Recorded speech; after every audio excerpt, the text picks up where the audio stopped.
Carta de ensino número 6, de Dave Robertson. Ele fez tudo por você.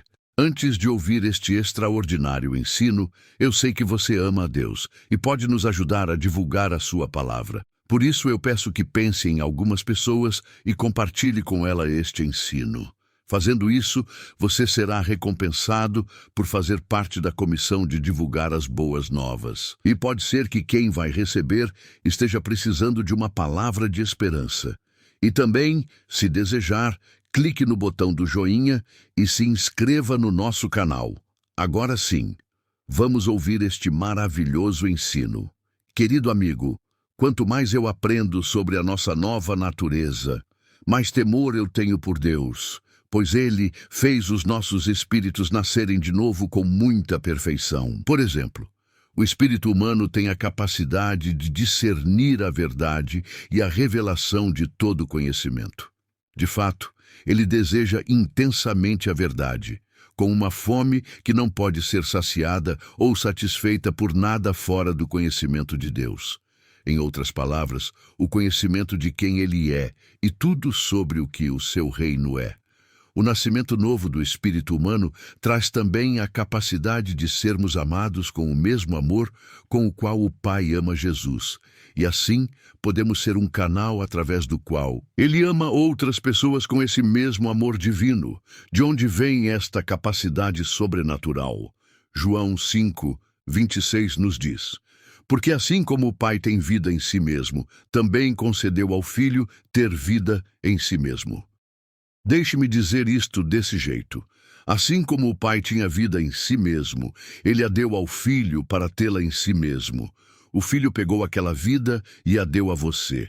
Esta vida começou seu curso no Pai, então ela veio para o Espírito do Filho. Finalmente, Deus vivificou você junto com o Filho, levando você a se sentar nos lugares celestiais em Cristo. Efésios 2:5-6.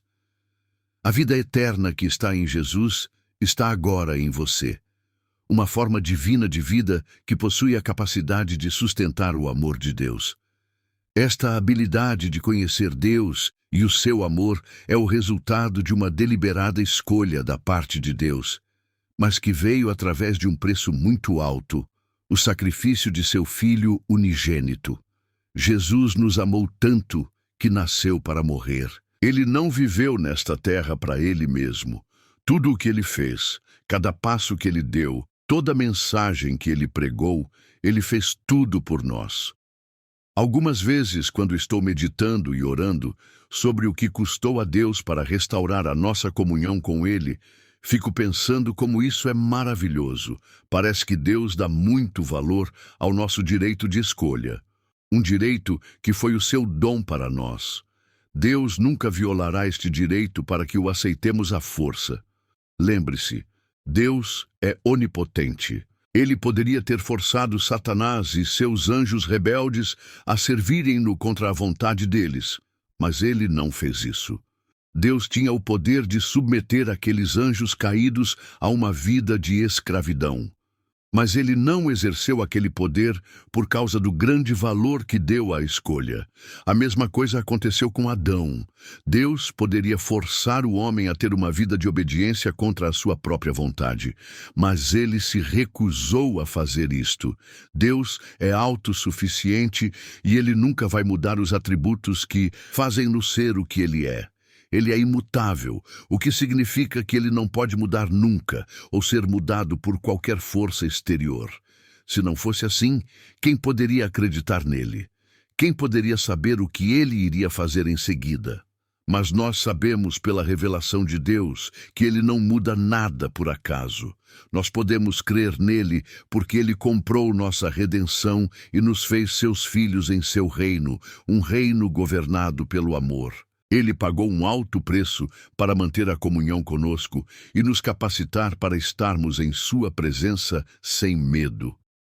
Como nós habitamos na presença de Deus, permanecemos individuais com o nosso livre desejo intacto, só porque fizemos uma escolha consciente de amá-lo e servi-lo.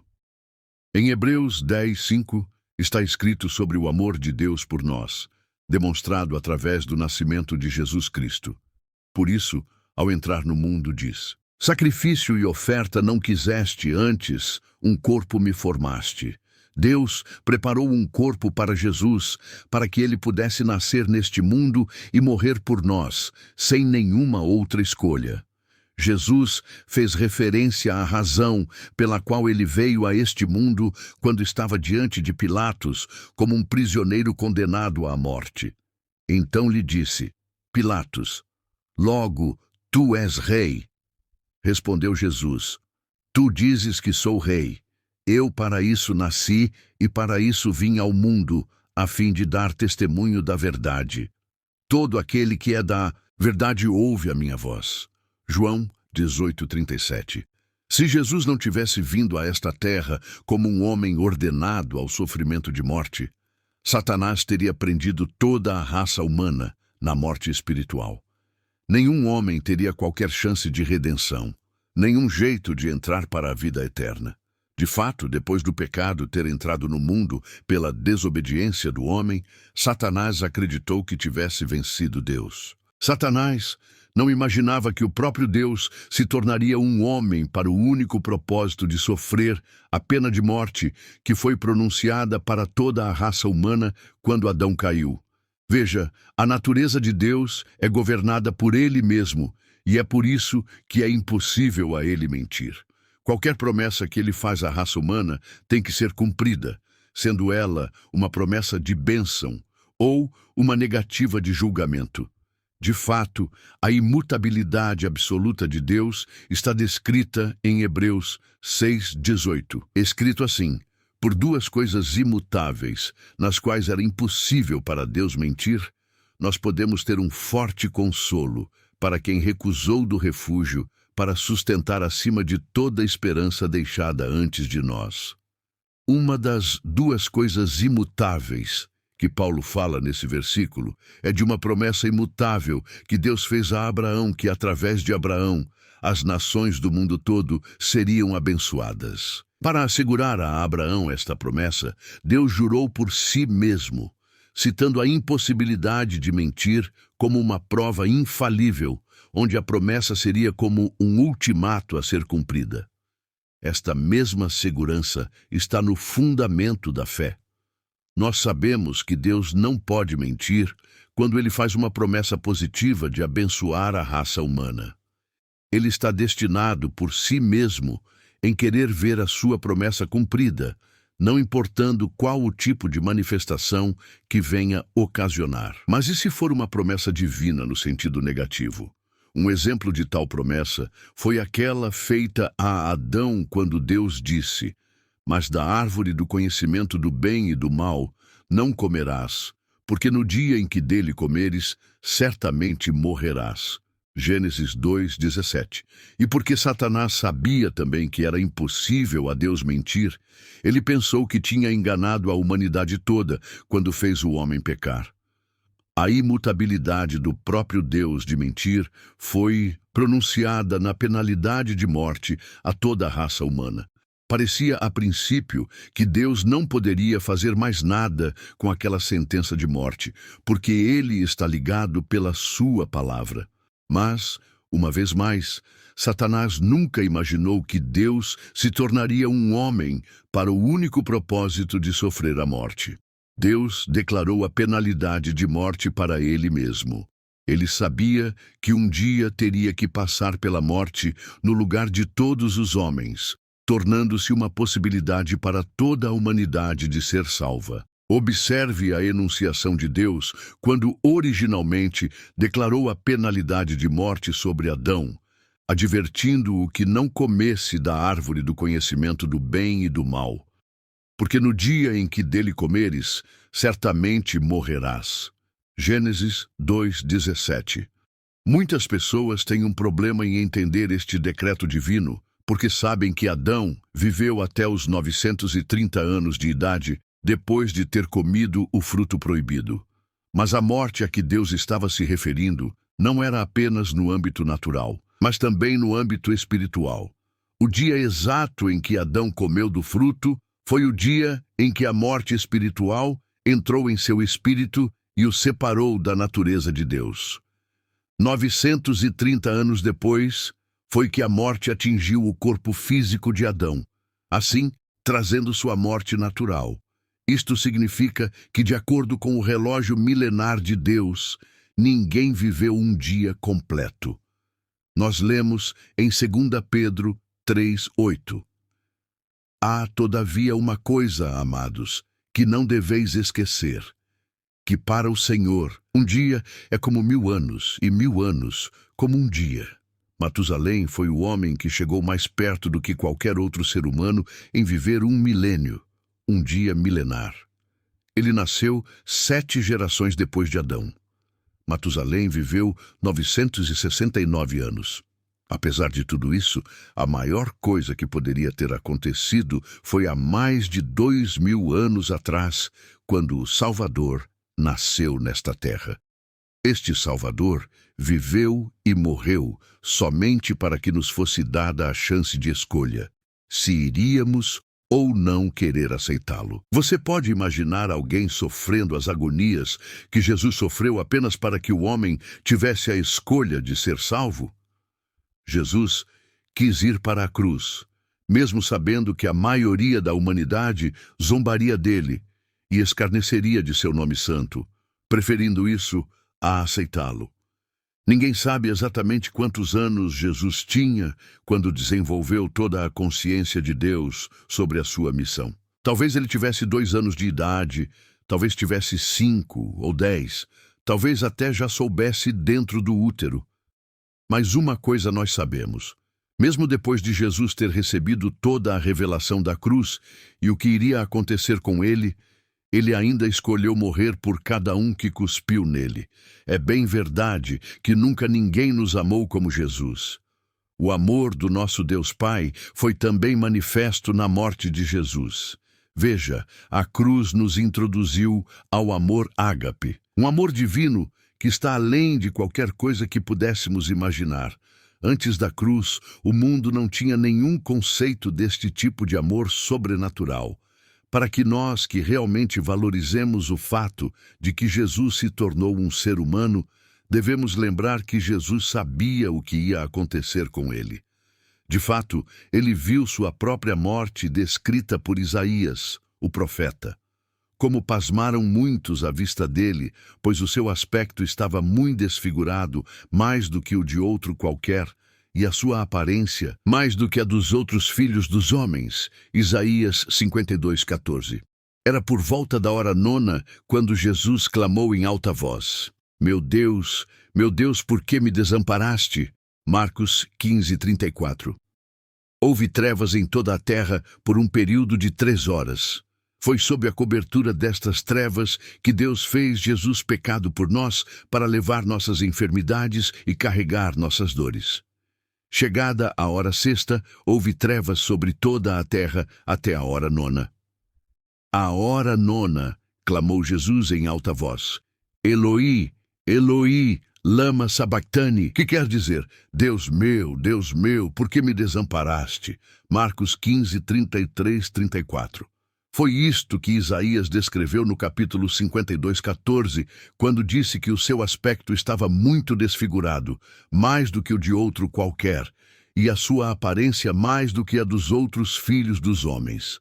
Isaías estava descrevendo o cumprimento da penalidade de morte que Deus decretou para o homem, pregado naquela cruz sob as trevas. Para entender o amor que Jesus tem por nós, temos que compreender muito bem o que realmente aconteceu com ele naquele dia e o quão longe o amor de Deus tinha que ir para comprar nossa salvação. Antes que eu entendesse isso, a única concepção que eu tinha sobre a crucificação era a imagem que os artistas retrataram. Os quadros que eu tinha visto de Jesus pregado na cruz fazem-no parecer um sofredor inocente.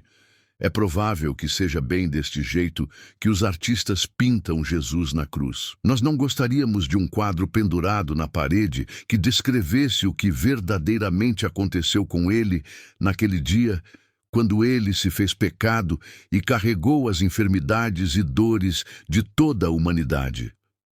Quando pela primeira vez Deus me revelou Isaías 52:14, Eu era novo no ministério e tinha acabado de voltar de uma cruzada milagrosa no México. Nunca vou me esquecer da primeira noite daquela cruzada. Deus me mostrou um homem em frente daquela multidão que não podia andar por um problema na coluna. Quando este homem foi ajudado a vir para a plataforma, eu disse ao intérprete: diga a todos que se Deus está vivo, Ele irá curar este homem. Se ele está morto, Ele não irá. Quando o intérprete traduziu as minhas palavras, todas as pessoas ficaram quietas esperando. Então, aconteceu. Assim que eu impus as mãos no homem e orei, ele tirou aquele colete das costas e começou a gritar para as pessoas que ele estava curado. Imediatamente a multidão começou a vir para a frente como uma onda do oceano se movendo e invadindo a plataforma. O intérprete gritou para mim: desça da plataforma, ela está quebrando.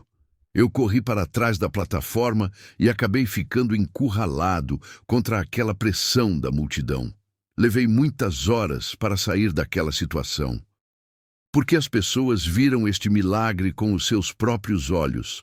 Elas trouxeram na noite seguinte seus parentes e queridos doentes. Entre eles estavam pessoas em macas e cadeiras de rodas. Eu vi também crianças com cabeças deformadas, cujo tamanho era quase do tamanho dos seus corpos, e outros visivelmente loucos. Eu nunca em minha vida me senti tão impotente como naquela noite em que fiquei de pé lá naquela plataforma, vendo tudo aquilo entre a multidão. Quando orei pelos doentes, alguns foram curados pelo poder de Deus. Agora percebo que Deus fez tudo o que pôde, através daquele vaso tão despreparado. Eu não pude esperar até chegar em casa para cancelar muitos meses de valiosos encontros para que eu pudesse ir para as montanhas. Eu estava determinado a jejuar e orar até que Deus me dissesse o que fazer, com relação àquele sentimento de total insuficiência que eu estava sentindo. Eu estava lá em cima da montanha por tão pouco tempo, e Deus falou tão claro comigo, no meu coração. A resposta que Deus me deu naquele dia me pareceu tão fácil. O Senhor me disse: filho, se você quer andar com todo o meu poder e experimentar o melhor que eu tenho para oferecer ao seu ministério, você tem que andar no cumprimento total do meu amor. Fiquei tão feliz por poder quebrar o meu jejum. Fui embora para casa e contei para a minha esposa Rosalie: eu posso quebrar o meu jejum. E tudo o que eu tenho que fazer é andar em amor. Mas 3 meses mais tarde, eu pedi a Deus que me deixasse voltar para aquele jejum. Eu entendi que o jejum dura apenas por um breve tempo e então acaba. Mas tentar andar em amor parecia uma proposta sem fim e sem esperança. Não muito tempo depois daquilo, enquanto eu estava passando tempo com Deus orando e me edificando no Espírito Santo, eu tive uma rápida visão no Espírito, onde vi algo horrível que me alarmou. Não foi na primeira vez que tive a visão que percebi, mas, depois de repetidas vezes, Deus me mostrou bem o que era tudo aquilo. Era o meu Jesus pregado na cruz. Por causa desta cena não ser como qualquer uma daquelas tradicionais que os artistas mostram, minha mente queria negar que aquela visão fosse de Jesus. Mas era.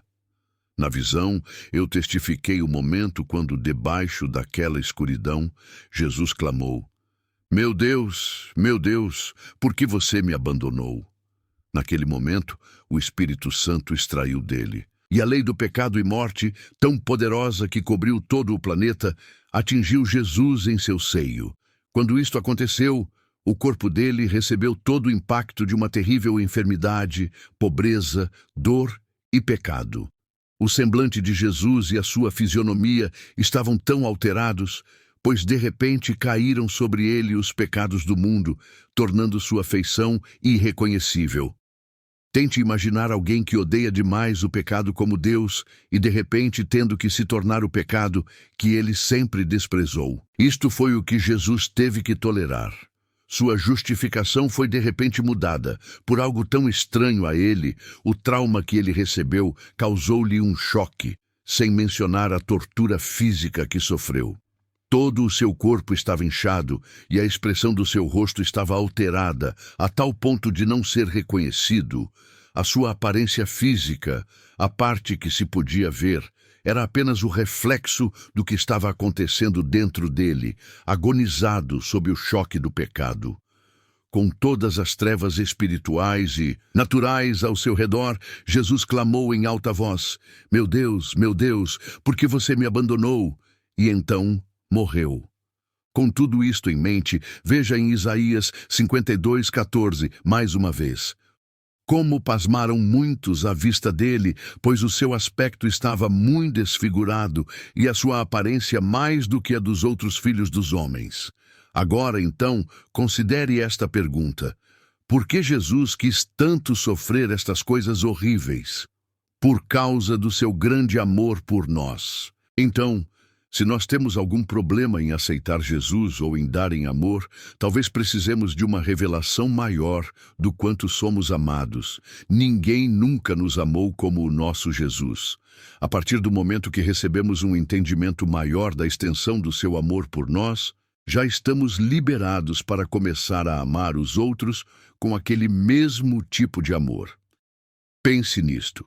Jesus crê que era justo ele morrer por nós. Pronto, então se anime. Você tem a sua força e a sua graça derramada para você. Então você pode testificar aos outros que alguém nos ama, apesar de tudo. Não é só o fato de que Jesus nos ama deste jeito, mas ele nos pede para amarmos uns aos outros com o amor dele. Como eu já mencionei, a nossa nova natureza tem a capacidade de ambas as coisas, de conhecer a Deus e de experimentar o seu amor. Nós podemos conhecer sobre Deus e seu amor, mas o conhecimento não é o suficiente. Só tem um jeito de satisfazer aquela parte dentro de nós, na qual o amor de Deus é derramado e por onde o seu amor passa para as outras pessoas. Precisamos entrar e habitar lá dentro da presença dele. É então, na adoração pessoal, que está a regra vital para tal. Você precisa se colocar à parte de tudo da sua vida e dedicar um tempo, atenção e energia a Jesus. Que privilégio é isto! Com a livre e espontânea vontade, você pode escolher servi-lo. Você pode escolher as suas próprias palavras como um ser humano e dizer, então, que você o ama, que você acredita nele e que você tem toda a confiança do mundo que a sua vida e o seu futuro estão seguros nas mãos dele. Existe muito mais para se adorar a Deus e ele te deu a habilidade para fazê-lo. Então, o que é que está impedindo que você o adore? Eu aconselho que você encontre um tempo para entrar na presença de Deus hoje mesmo e nos próximos dias também. Faça isto como a maior prioridade para que a sua capacidade de conhecer Deus e o seu amor aumente. Seu amigo e colaborador, Dave Robertson. Seu nome é poder, seu nome é cura, seu nome